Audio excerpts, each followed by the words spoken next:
Vous avez certainement remarqué que sur YouTube, actuellement, en cette période de confinement, il y a beaucoup de YouTubers qui s'intéressent à la photographie, qui lancent des défis aux autres photographes, histoire qu'on s'amuse un petit peu. J'ai décidé de participer à un de ces défis, celui de Peter McKinnon, un YouTuber canadien très populaire. Alors, ce que je vous propose aujourd'hui, c'est de me suivre dans mon parcours pour réaliser ma première photographie.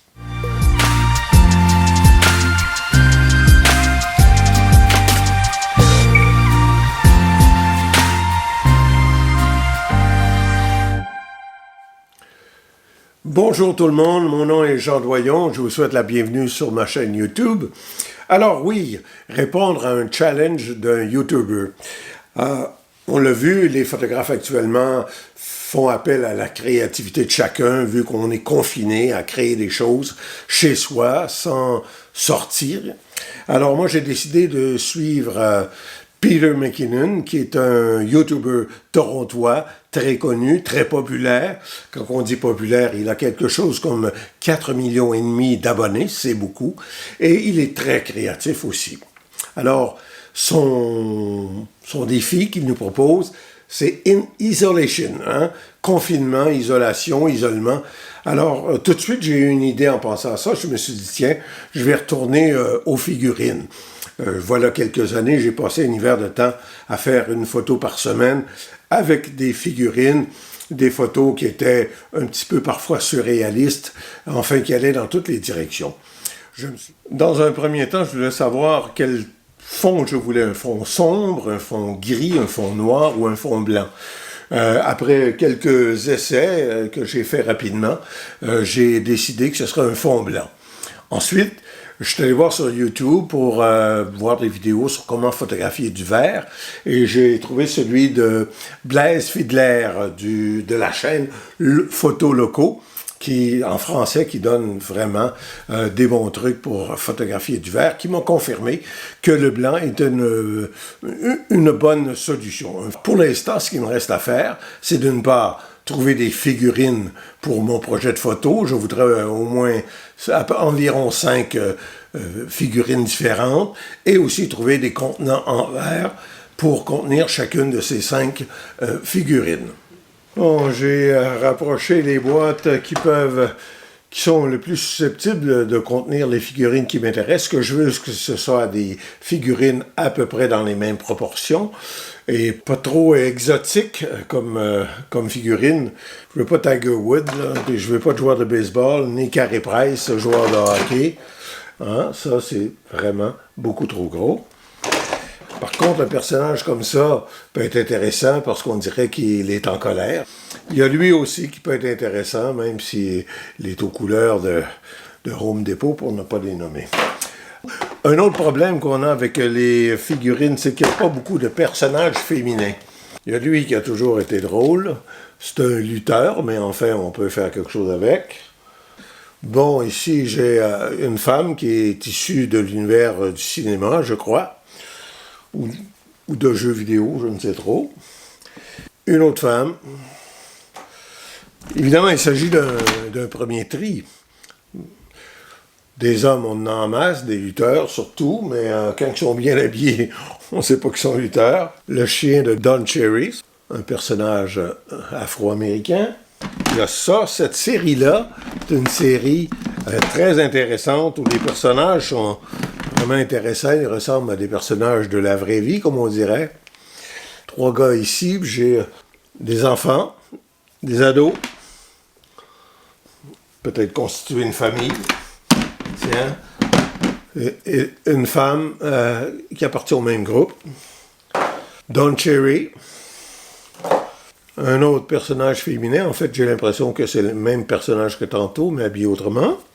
Peut-être on va faire l'école à distance. Bref, j'ai là en masse suffisamment de figurines pour faire mon choix.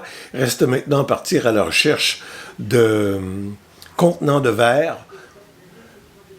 J'ai réussi avec un peu de bricolage à installer l'idée que j'avais. Carton blanc, plexiglas blanc, softbox blanc. Pour essayer une première prise de vue, j'ai mis un vase, une figurine, j'ai 2 flashs à l'arrière, au plus faible de leur puissance, qui ne répondent pas à cette télécommande. Donc, j'ai cet autre petit flash ici qui va les déclencher, qui lui aussi est au plus faible de sa puissance. Allons-y comme ça. Bon, en tout cas, ça a marché pour ce qui est des flashs à l'arrière, mais c'est beaucoup trop puissant. Alors, l'image que j'ai, c'est pratiquement complètement brûlé. On ne voit pas le vert du tout, mais ça, je m'y attendais, j'avoue. On va aller jusqu'à F16, à 1/180e. Et je vois la tige qui tient le flash, les flashs à l'arrière. Ma figurine est en contre-jour, ce qui était prévisible. C'est pas idéal, alors ce que je vais faire dans un premier temps, je vais rajouter un autre tissu blanc devant le softbox. Jusqu'à maintenant, j'ai réussi à mettre mon fond complètement blanc, mais ma figurine était encore à contre-jour. J'ai donc augmenté le flash ici devant, la puissance du flash ici devant.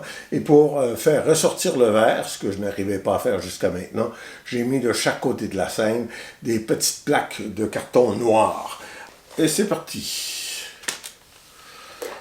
Bon, ça serait passable pour ce qui est de la figurine. Et le vase commence à sortir un petit peu. Je suis un petit peu embêté, je dois dire, parce que il faut que je fasse ressortir les parois du verre absolument si je veux que mon projet soit intéressant. Puis du même coup, je dois absolument éclairer mes figurines. Est-ce que je devrais peut-être mettre un carton au-dessus, de telle sorte que il y ait de plus en plus de noir autour de la chose? C'est ce que nous allons essayer de ce pas. J'en ai un ici. Je vais essayer ça. Tout se décalisse.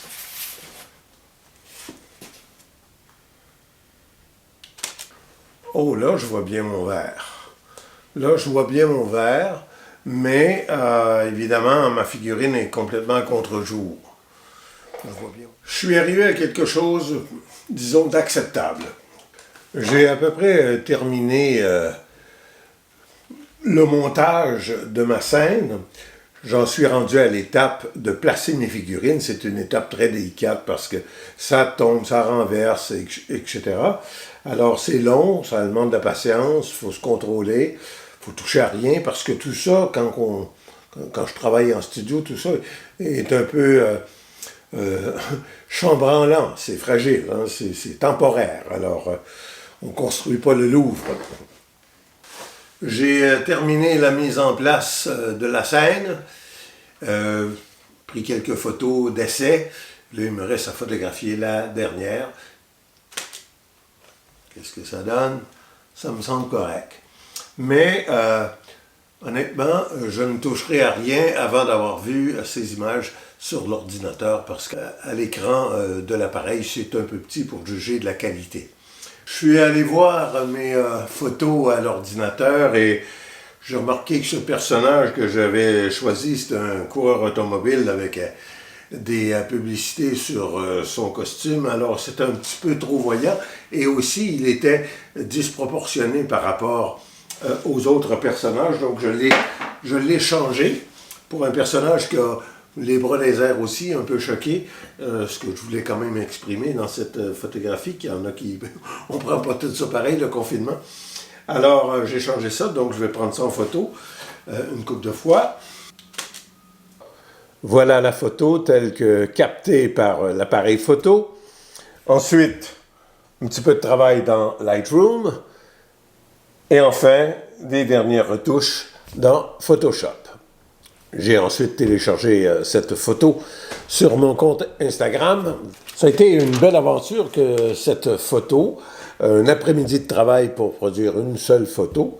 Et elle ressemble un peu à ce que je voulais faire. Dans ma tête, c'était peut-être un petit peu plus magique, mais enfin, je me suis beaucoup amusé. Alors, si cette vidéo vous a plu, mettez-moi un pouce, ça fait toujours plaisir. Abonnez-vous à ma chaîne pour voir d'autres vidéos et partagez celle-ci si le cœur vous en dit. là-dessus. C'est Jean Doyon qui vous souhaite une bonne journée. À la prochaine. Allez, à bientôt.